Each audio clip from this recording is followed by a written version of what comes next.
বাংলাদেশ সেনাবাহিনী সাবেক বর্তমান সেনাপ্রধানের কাছে আমার প্রশ্ন, আমাদের পার্শ্ববর্তী দেশ ভারত পাকিস্তান তাদের রাষ্ট্রের নিরাপত্তার স্বার্থে যদি তারা পরমাণু অস্ত্র রাখতে পারে, আমরা বাংলাদেশ কেন রাখতে পারবো না?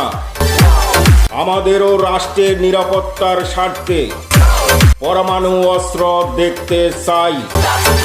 অর্থের টেনশন করবেন না, অর্থের যোগান দিবে দেশপ্রেমিক জনতা এবং আমরা প্রবাসীরা, ইনশাআল্লাহ।